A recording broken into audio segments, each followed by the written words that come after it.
morning. This is Stan in Gainesville, Florida, and you are listening to Light Talk. And hello, this is Ann. I'm in San Clemente, California, and today we are speaking with industry veteran Steve Terry on Light Talk. And this is David in beautiful Belmont Shore, Long Beach, California. And if you don't already know, you are listening to Light Talk, and we are the Lumen Brothers. We are Humans. Lumens and Sistah. Hey! Why is our sister here today, Stan? Well, Steve couldn't make it today because he's in rehearsals. Oh, yeah, he's in tech rehearsals, so he can't make it today. And, you know, we have a wonderful, wonderful guest today who has a very busy schedule. We had to, shoehorn him in. So today we have the legendary Steve Terry. We do. Hey. Legendary. Hey. All right. Hi, guys. It's a pleasure to be here with you today. Welcome, Steve, to Light Talk. You know, Steve was one of the people that hired me at Production Arts. Why didn't you fire him when you could, Steve? That's true that, he did hire me. Saved his life, too. He probably would have gone into something like molecular biology. Or plumbing. Yes, something you can make money doing. Right. International banking. Welcome to Light Talk, Steve Terry, and I'm going to read your bio, so everybody just sit back and relax. Steve Terry is currently the Director of Standards and Industry Relations at ETC. From 2001 to 2004, he led the Professional Services Group at ETC, and from 2004 to 2017, he was the Vice President of Research and Development and led the team that is responsible for global development of new products. Wow. During that era, his group was responsible for the development of many new technologies, including the transition to LED light sources and entry into the rigging, machinery, and controls market. Steve began his professional career at a tender young age as a production electrician for the Dance Theater of Harlem in 1971. He toured the world in that capacity for over 5 years. In 1976, he was responsible for the care and feeding of the first computerized lighting control system on Broadway at a chorus line. Steve joined Production Arts Lighting in 1976 and was the Executive Vice President and Chief Engineer until 1998. In that capacity, he led the Systems Integration and Consulting Group.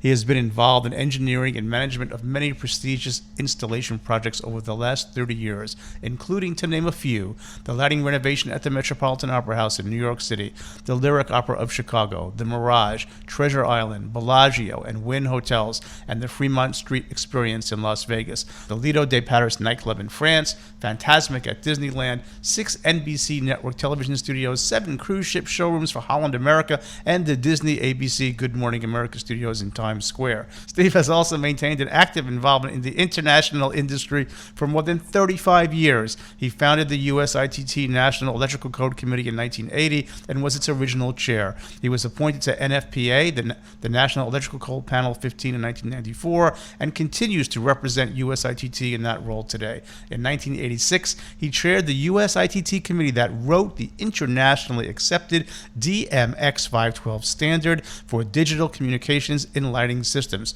We can blame him for this and other groundbreaking work. Steve was inducted as a fellow of the USITT in 2005 and is a recipient of the USITT Joel E. Rubin Founders Award for his work on codes and standards. And just last month, Steve was awarded the Wally Russell Award at USITT for Lifetime Achievement.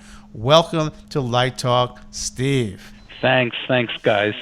Yeah, I've been hearing about you guys for so long, and I'm just happy to be here. So it should be fun. I'm looking forward to it. It should be fun. We'll make it fun.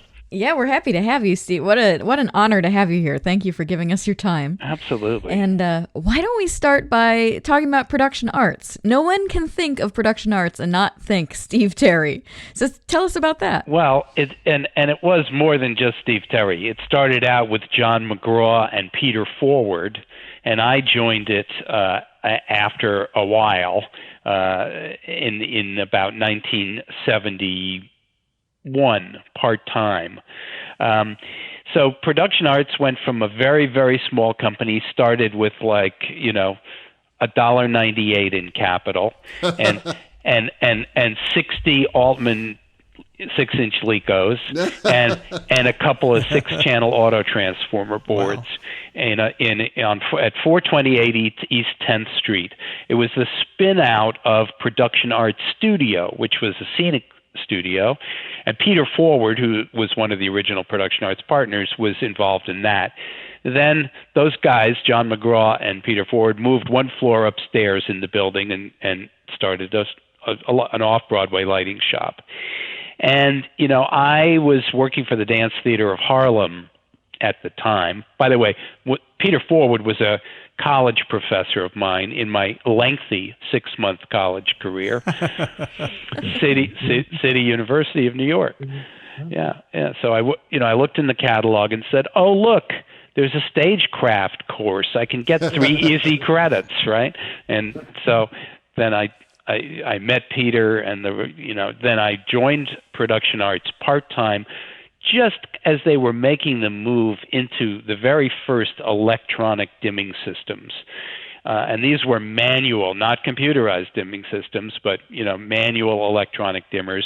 And I had a pretty good background in electronics, and so there was a good fit between the new company and myself. And so I remember vividly working for Dance Theater of Harlem and taking a $10 a week salary cut to join Production Arts full time. Wow. That was a lot of money. It was a big step. It was a big step. It turned into probably the world's best investment ever, from a fun point of view, from a creative point of view, and ultimately from a financial point of view. But so here we were, 3 guys working on this very, very small company. Peter and John were both working as electricians on Grease, the Broadway production of Grease. And, it was a part-time, Production Arts was a part-time gig for them. And it was growing very fast, and we moved the shop in 1977 to 636 11th Avenue, which was modern palatial quarters compared to our dump on East 10th Street, and we began to expand really quickly. We found a niche in the market of bus and truck touring. And by the way, Production Arts was always a non-union shop. It never became a union shop. So we were limited as to what we could do we didn't work on Broadway until much later with large format projection systems.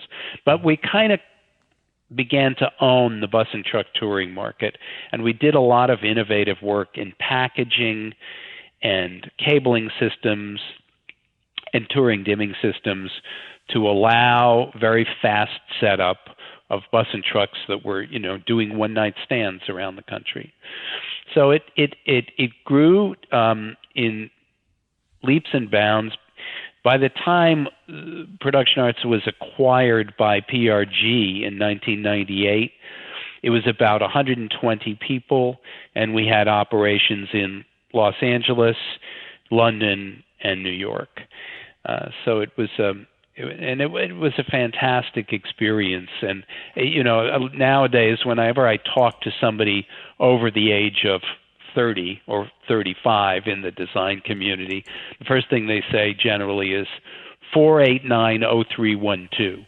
The phone number. I knew it because I was in Miami during this time. I had it tattooed on my arm. and then inevitably, I hear stories like, it's not the same without Production Arts. There hasn't been a replacement for that kind of designer rental shop relationship. A very famous designer with multiple Tony Awards said to me, "Steve, you helped my career." "I helped your career? How did I help your career? You're a famous designer. You rented some equipment from us." And he said, "No, actually not. I had a very involved show off Broadway, which couldn't be done on a manual preset console, and the producers did not have the money for a computer system. And you guys subsidized it and gave me the computer system for no money." And that turned into a huge thing for my career. And so there were lots of little things like that. When I look back over the years, it was a very close relationship between designers in New York and Production Arts. And we had a few precepts to running the business. Make the equipment be the best it could be. treat people fairly and help solve their technical problems, and deliver on time and at a good price. And it was and we treated our employees as part of our family as well. It was a kind of organization that probably couldn't exist today. I mean, the fact that you could start a lighting rental company with $1.98 back then, That's amazing. I mean, now, you just look at the capital expense required now. Oh, it's unbelievable. And when you look at Broadway rental rates, where you can have a Broadway musical easily with a $20,000 a week rental charge, and with $2.5, $3 million, $4 million worth of equipment just on one show. So it was a much if we all decided right at this moment, hey, we're bored with what we're doing and we want to start a lighting rental company, the first thing we'd say is, well, we better find about $50 million to start with. Crazy. So it's just not something with an entry that normal people could do in a small way anymore. It's inversely proportional to the amount of money needed, and you no longer have in the New York rental market any closely held mom and pop rental or lighting companies, right? You have venture capital coming in, and with venture capital comes performance demands, and these, that's their prerogative. Venture capitalists invest money, and they want to do it for payback, not because they love the lighting business. Right. They could care less about the people who work there. You're right. It's the bottom line. By the way, Steve, the same thing is happening in universities now. Oh yeah. Yes. Yeah. So I mean, it's a trend that is completely infected our entire economy. Yeah. I don't know if that's a good thing or a bad thing. It's definitely a change.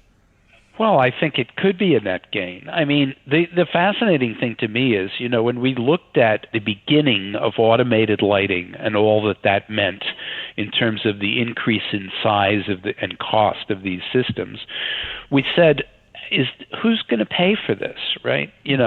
Okay, so now let's look at when Chorus Line won the Tony Award in 1975, the tickets were $15, Right. Forget okay, so now let's even adjusted for inflation, the public is willing to pay these, larger numbers for an entertainment spectacular, and their expectation is that something technically unbelievably special is going to happen on stage. If we look at Spiderman,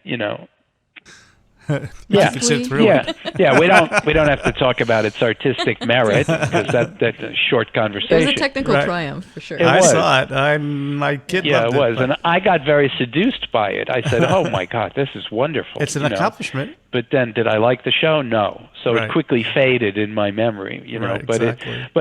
but there is a increased expectation. Takes more equipment, much more technical sophistication, more money, and so the mom and pop lighting company is now a firmly in the past, I think. Well, it's a different time, and the society changes, like you said, about spectaculars. Everybody's expecting. They don't mind paying $400 a ticket, I guess. I wouldn't do it, but, God bless the people who do it. Right. Hey, speaking of Chorus Line, a quick question. So you were involved with Gordon keeping the LS8 going, right? Yeah, Gordon and I had met in a couple of years before Chorus Line, and then it was a very fortuitous moment for me. A friend of mine named Gary Chavette, who had worked on Dance Theater of Harlem's seasons in New York as a Local 1 electrician, was the production electrician on a Chorus Line. And I heard, wow, this is a very interesting situation. The first computer ever used on Broadway is being used on the show. I'm going to go up there and take a look at it and meet with my friend Gary and ask him all about it. So the day I went up there, the very day I went there, the system failed. and I mean failed like like explode. Wow. Yeah, like gonna be dead for 2 weeks. That kind of failure. Spectacularly. Yeah, and so there was a lot of running around, and I was like, well, you know what, guys, maybe I can help here, because this was a prototype. And when I say, I mean, the unbelievable chutzpah of the whole crowd at running a Broadway show on this piece of hardware, I mean, is not to be believed, right? So, I happened to be a guy who knew how to use a soldering iron and had an oscilloscope in my shop, and I was pressed into service, and that was the beginning of my relationship with the show, first as then being responsible for the care and feeding of that device over a bunch of years, and then moving on to be the sound engineer and mixing the show for quite a few years. I met my wife on the show, so it's really it's an absolute seminal event in my lifetime. I don't know how much you've listened to our show, but every now and then I rag DMX 512. And I only would do it because we would all love to see two-way communication. So why don't you tell us about the birth of DMX 512? Because we know how much it changed the industry. It was an amazing, amazing development. Yes, and I will also join in the ragging of DMX 512 later on in the conversation, because it's an absolutely valid point. So here we were, 1985, and we were really in the shit in the New York market, because we were buying consoles from multiple manufacturers, dimmers from multiple manufacturers, and basically nothing talked to each other. So we had these unbelievably complex and unreliable black boxes to convert control protocols so things could sort of talk to each other. So then at the 1986 USITT conference, a bunch of us got together, and there was a session to talk about this problem. And kind of the New York rental industry stood up and said, okay, you manufacturers, this game is over. We are having to suffer and spend the money to fix your problems of not being able to have interoperability between systems, and we're done with that. So we're going to get together right now and talk about a possible solution, and you guys are going to get on board. And it was very interesting. Gordon Pearlman stood up and said, oh, and by the way, I have a draft on this one page of a possible standard that might be able to make this work, right? And basically, it's the ColorTran standard. And so we went around the room and we talked to the people from ColorTran, and everybody said, this seems like it might be a good idea. Who's going to make this happen? And then all eyes turned to yours truly, having had maybe the loudest voice in the room on, we're done with this. And so we formed a little ad hoc committee. And we said, hey, we need an organization to kind of be the seal of approval on this. Oh, look, USITT, perfect. We'll put that there. We'll get them involved. We'll make it happen, and we'll call it the USITT Standard. And we had to go through some charades like making the AMX 192 standard, which was a standardized version of the Strand CD80 protocol, just to make everybody happy. And a lot of stuff went into DMX to do just that, to make everybody happy. We had really stupid things in the standard so that one manufacturer wouldn't get their feelings hurt and another one wouldn't feel like they were getting an advantage. And that we paid for many times over in the years after we adopted the standard. Sounds like it was a lot of horse trading, like, getting everybody satisfied. Yeah, I mean, that was the I'll tell you some stories about that in a minute. We could make this the DMX 512 version episode of the Lumen Brothers here. I mean, the big problem was how fast should it go? Now, meanwhile, we were talking about when you had 96 dimmers on a system, that was big. You didn't have consoles that were outputting more than 96 channels, right? So, but the folks in the rock and roll end of things and we're saying, hey, this is going to be big, and we have to make it go as fast as possible. So we abandoned the original color trans speed of the protocol, and we moved it from 153.6 kilobits per second to 250 kilobits per second, which was breathtakingly risky in those days because there were no processors in this equipment. This was not microprocessor-driven stuff on the receiving end.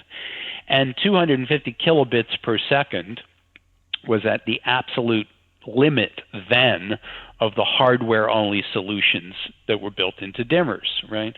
So we jumped off that cliff, and we made it be 250, and we immediately started adopting it in production arts rental inventory and starting to bang the drum about having other manufacturers. Started with lighting methods, with ETC, and with production arts, and it spread out from there.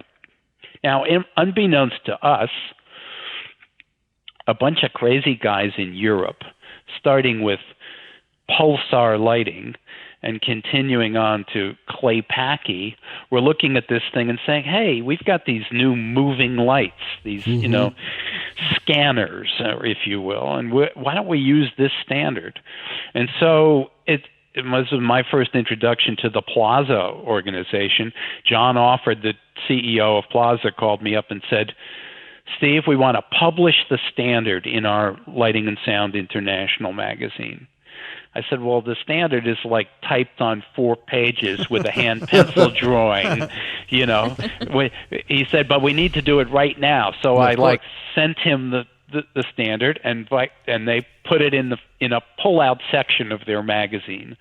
And now it started to kind of gather some steam.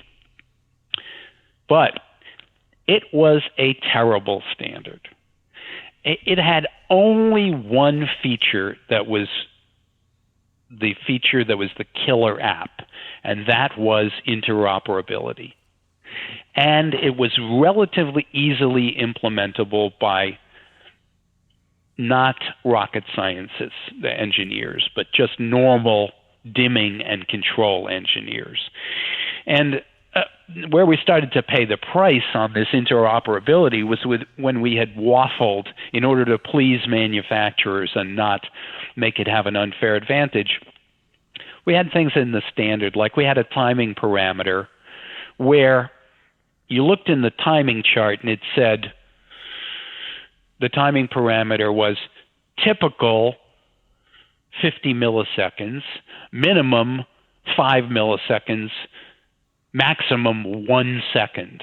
Now, never in the history of any interoperability standard did you have a timing parameter that ran across that range. And the end result was people started designing equipment, and here's how they do it. They'd say, well, I'm going to build a console that speaks DMX512. So first let me build a dimmer pack, a mock-up dimmer pack that listens to DMX512, and I'm going to put it right in the middle of the timing ranges in the standard. Oh, and then they'd say, oh, and I built my console, and look, it works perfectly with my mock-up dimmer. Well, they'd ship the console into the field, and it wouldn't work with anybody's dimmer because of this wide range of parameters, right? There were even a couple of outright mistakes in the first 1986 standard that were corrected in a 1990 version, an update. But by, let's say, 1992 or so, it was starting to work pretty well, and the interoperability factor was doing the job well. But it was really dumb. It didn't have error checking. It didn't have a back channel, so it was not bidirectional communications. So around 1992, we started trying to, based on our success with DMX512, to goad the industry into delivering or signing on for a more advanced standard. So some of us in the industry recognized the limitations of DMX512, especially now that it was being called on to communicate with things other than just consoles and dimmers. And we started to try to goad the industry into moving towards a more advanced protocol. And Strand had a protocol called SMX, which kind of would have met the requirements, maybe, but everyone said, we're not adopting a Strand protocol. That's the end of that. And so it absolutely went nowhere. And interestingly enough, the genesis of the ESTA Technical Standards Program was a few of us saying, we got to get manufacturers together to create an advanced control protocol with intelligence and with bidirectional communication. That was the reason that the ESTA Technical Standards Program started, was to do that. And it kicked off a thing called the ACN Project, Architecture for Controlled Networks. And that was a 10-year-long experience with a pretty disappointing result at the end. And here we learned one of the basic precepts of creating a standard of any kind. You better create a standard to satisfy a demonstrable need.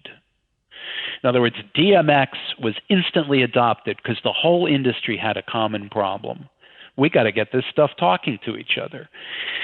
ACN was a sort of ethereal academic thing. Yes, we know it's going to be better, but we don't exactly know how we're going to use it. So here's just a short example of why it didn't work, why it wasn't adopted. On day one, when ACN came out the door, if you had asked the question, I'm going to put a remote video display on this network, what parameters do I use to talk to it? It wouldn't tell you. The standard would effectively say, well, we have these 7,000 different ways that you could do it. You pick. Choices. Too many so choices. It missed the fundamental requirement of defined, easy to implement interoperability. Now, and with that said, I will tell you that ACN is the backbone of the entire ETC network communications structure. And I don't know if you guys are in the audio business at all, but if you see one of the most advanced wireless systems around is the Shure Axient wireless system, and that uses the core ACN code as its backbone. So if you look at places where it was, those are the two large implementations of it, and other than that, it didn't go anywhere. We toyed with, for a while, ETC toyed with the idea of putting our hundreds of thousands of man-hours of software development into the public domain on ACN to spur interoperability. And that is what we're doing. We ended up not doing that with the original E1.17, which is the ANSI standard number for ACN, with that standard. But we are doing it on E1.33, which some of you may know is RDM-Net. RDM, it's a method of transmitting RDM over an Ethernet network. And it has a lot of software that we have put into the open source repository from ETC in order to help spur the adoption. And we believe it's going to be just like SACN, streaming ACN, a small derivative of the original ACN standard, is and did get good interoperability and good adoption by multiple manufacturers. We believe that RDMNet 1.33 is going to have the same result. And we're helping that by putting some of the more difficult and complicated pieces of code into the open source pile for other manufacturers to use. Excellent. That is so cool. It is just where I would just go back and reiterate one thing. All of people's complaints about DMX 512 were 100% correct. And you know what? It did not matter. And why didn't it matter? Because it had the one killer feature that everyone needed, and that was interoperability. Right. Well, you've had a lot of accomplishments in the NEC, UL, ESTA for over 38 years. You seem to think that standards are a whole lot of fun. They are for Steve. Standards all I the love time. standards myself. This ask my is students. where we discover that Steve is really a sick puppy. No, but thank not at all. goodness you Brilliant are. is what I'd say. Well, But tell us a little bit about how you and others have changed the workplace for better with things like ESTA. yeah. Well, I'm going to take 2 seconds and talk about how I got into this big standards effort, right? And it's a short story. One of our competitors at Production Arts said was spreading the word around the market that the National Electrical Code was going to change, and all the multi-cable that was being used by other companies except his was going to be illegal. Wow, that serious. sounds like a scam. That's nice. And I said, okay, we better look into this because we're spending a lot of money on these systems with a lot of multi-cable in them. And so I jumped into the National Electrical Code, learned a lot about it, didn't know much. This was 1980, right? And found out that, well, not only was that an outright lie, but there was a mechanism by which we could update the National Electrical Code sections for the theater, which hadn't been touched since like 1950, and make them come into line with modern practice. And so we formed the National Electrical Code Committee of the USITT. We started working on proposals and getting them accepted into the code. And we realized, you know what? The code is a living document. And the way the theater industry is working needs to be represented in the safe practices of the NEC. So that was like a big wake-up call. We go, wow, this is amazing. I'm opening up the NEC, and there are words that I wrote. Pretty cool, So you know, cool. and helpful to our industry, right? Yeah. We were able to really, for the first time in a long time, bring the National Electrical Code into alignment with industry safe practice. And so that was a big thing. A big thing is right. So when I say codes are fun, it you know, if you see a problem, you can solve the problem, but you have to solve it in a safe way, and that often involves changing the code to accommodate this new safe practice. And the mechanisms are there to do that, and I've been doing that on the NEC for, you know, since the early 80s. I have a question. 'Cause now we're talking about your new career with ETC, and you went from Production Arts, which was basically a rental company at the time, and you were dealing with all these standards and all that stuff, and fantastic. And now you're working with ETC. What sort of changes that for you? Does that give you any new challenges? Yeah, it was a huge change because here was my role in one sentence at Production Arts. A manufacturer would bring us a piece of equipment. I would look at it. I would analyze it. I would evaluate it. And I would say, this is not going to work. And here are the 1,800 reasons why. Interesting. Go away and come back to us when you've solved these problems. You should tell us some of those stories. I bet they're really good. Oh yeah. There were. I mean, it went from every kind of equipment, like, you know, a new multi-cable manufacturer, multi-cable connector manufacturer showed up at Production Arts, and they said, "Here's the greatest connector in the world. You should be using this on your multi-cables." Right? I said, "Looks interesting. Okay, he brought it in on like a 5-foot piece of cable, you know, an inch in diameter. And we had concrete floors at Production Arts. Yes, we did. So I heaved it over my shoulder, smashed it down onto the concrete. That was it. Game over, you know.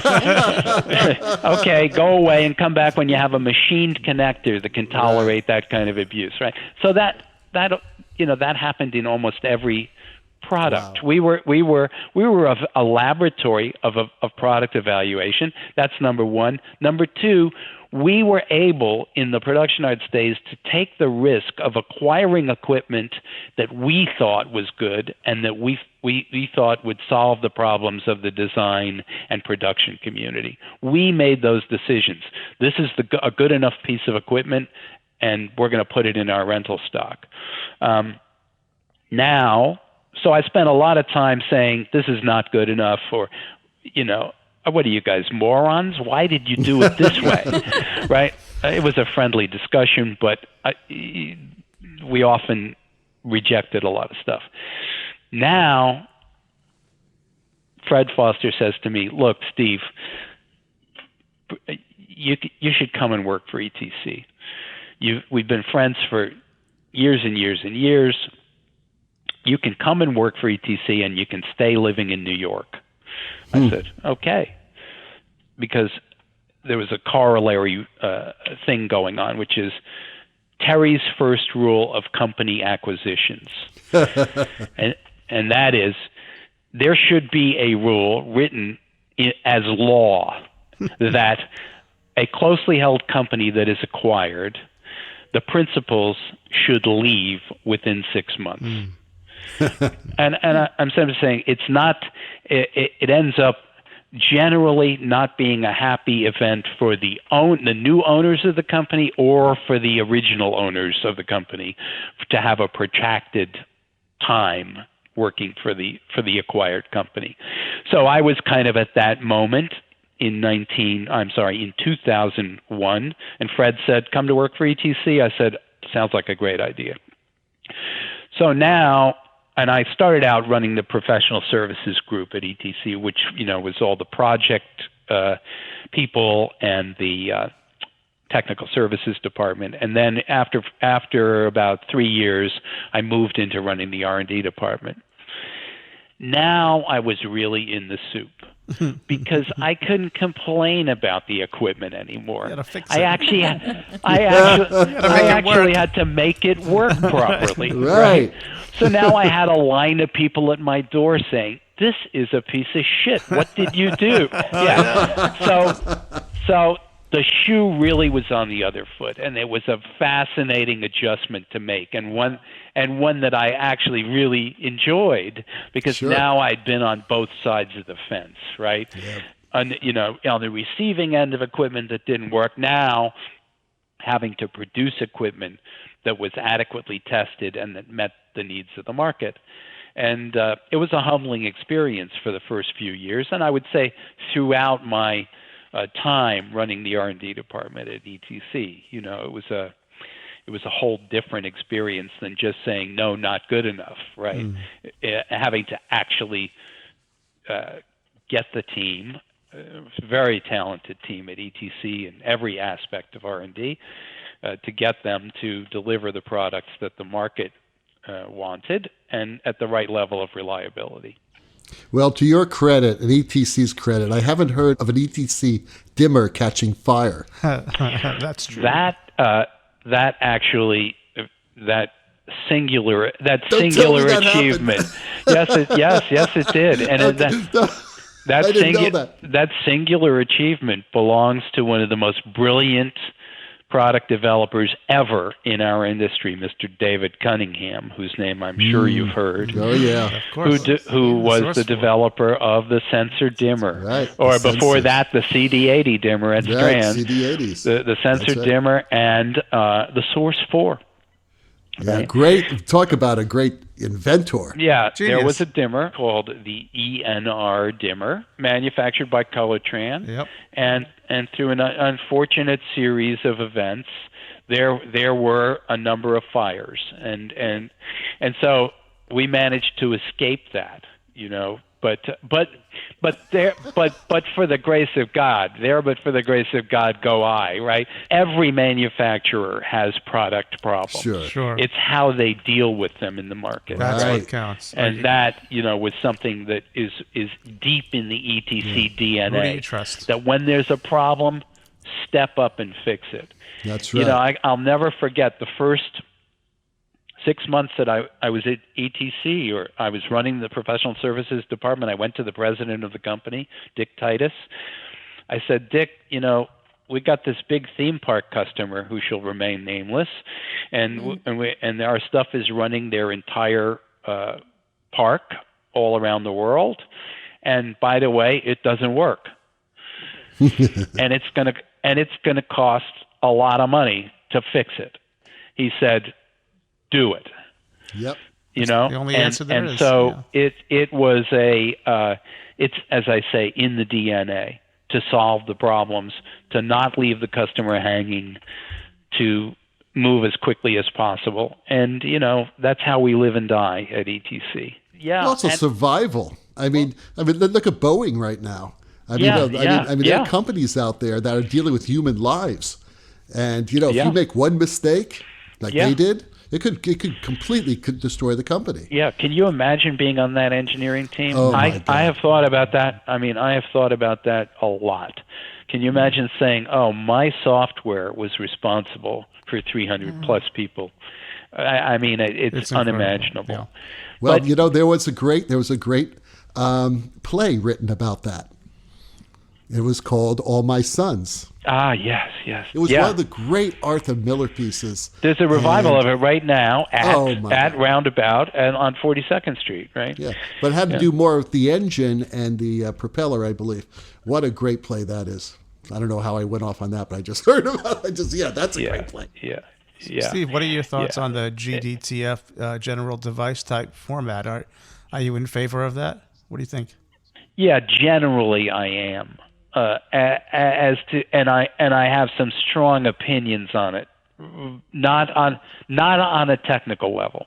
Not on a technical level because look, this is a noble task. Let's get a device description language that will describe the parameters of automated lighting equipment, so we can have interoperability, and I'm all for that.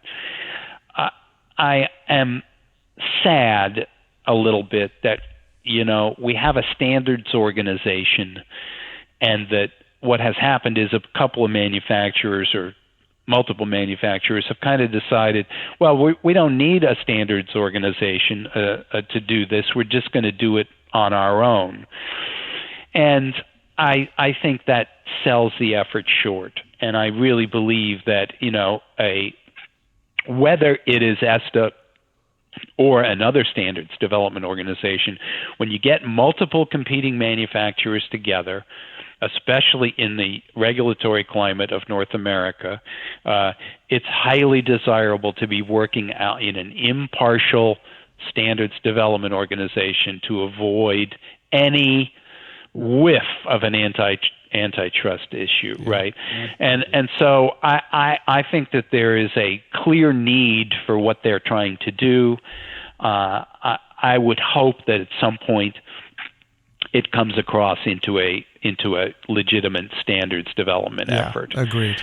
Totally agree. Right now, it seems like it's like the Wild West of getting that done, and would be better under an umbrella. So if you were starting out all over again, Steve, is there anything you would have done differently? And what advice do you have for young people starting out as theater technologists? Well, I was asked this question on a panel at USITT just a few days ago, and I think, the first thing for young technologists is show up. When you get asked to do something and it's something that you're not comfortable with, or it's early in your career and you're worried about whether it'll pay the rent, if you can learn more and get experience, just show up and say yes. It is the other thing is, I think it remains true today. It's an invaluable experience to go on tour, to learn your craft. Preferably with the company you go on tour with will have as little money as possible, so that it will call upon your resources that you didn't know you had to make things happen. Right? I mean, when I think about touring in the Flanders Festival, doing one night shows with the Dance Theater of Harlem. Gary Fales is the production carpenter and the stage manager, and I'm the production electrician, and we're taking the show into cafetoriums and ballrooms and places that never had a dance company anywhere near them. And you learn more in that kind of setting. You learn more about not only the technical solutions, but how to be a Mensch. Right. You know what? And Yeah. that is, who are the people that we like to work with? Right. If you ask me, what's your favorite designer that you'd like to work with? Well, I love all of them, but I love Theron Musser the most because she was the consummate Mensch in terms of respecting everybody that she worked with. And, I was a 22-year-old kid when I met her, and I was on her team from the first day, and that lasted for the rest of her life, Beautiful. And so how to become a Mensch and how to become a person, not in an obsequious way, but just how to do the right thing and be a human being in the production environment. That's just invaluable. As to would I have done anything different? No. I mean, I'm fond of saying that I've had a charmed career, guys. It's been an incredible adventure, starting when I was 18 years old, and it isn't over yet by any means, and I've just enjoyed every minute of it, and I wouldn't go back and change anything. Nice. Awesome. Steve, thank you for being on our show today, and it's going to be great for the young listeners who really do not know the history of lighting, and especially DMX 512, which really enabled us to actually advance our technology. Yeah. So thank you so much. Beautiful. And we hope to see you again, man. It'd be great to have you back because you have so many stories. Yeah, but you and Gordon, that would be something. Oh, Well, that's what Yeah. Gordon Gordon and said. Gary. Gordon said, Steve, you got to ask Steve this, got to ask Steve that. Well, I mean, Gordon and Gary Fales together. that would be a lot of fun. That would be a lot of that fun. we should yeah. do. Good idea. Yeah, I mean, I'm like a little, I'm a doll with the string that you pull on the back. If you pull, you can say, all right, talk about subject X, and you pull my string, I'm going to be able to. All right, man. We'll take you up on it. We will. They could probably just talk about chorus line the entire time. That would be the Yeah. first. That would be That amazing. really Yeah. would be Yeah, let's something. say. Hey, that Hammond organ solo in the background tells us that once again you've spent another morning listening to Light Talk. Be sure to follow us on our Facebook group page, and be sure to subscribe to Light Talk on iTunes or your favorite podcast network. That way you won't miss 1 second of crazy Lumen insanity. No guarantee is offered regarding the accuracy of any statements or opinions made on this podcast, unless it's from Steve Terry. But just in case you start to litigate us, the rhyming law firm of Fleck, Flock, Flare, and Glare, along with their paralegal snoot, will defend us until our retirement funds are depleted. Light Talk is written and produced by the Lumen Humans, coming to you from Long Beach, Gainesville, and San Clemente. And tune in next week when we discuss BA versus BFA, a sneak peek of ETC's augmented operating system, and why do they call the green room green? All that, whatever they were, and a new sponsor, Light Talk, broadcasting questionable Lumen knowledge and humor around the world. We will see you all next Saturday morning. Thanks, Steve Terry. Bye-bye from Light Talk. Thank you, Steve. Bye-bye, Thanks, everybody. Steve. Bye-bye. Light Talk.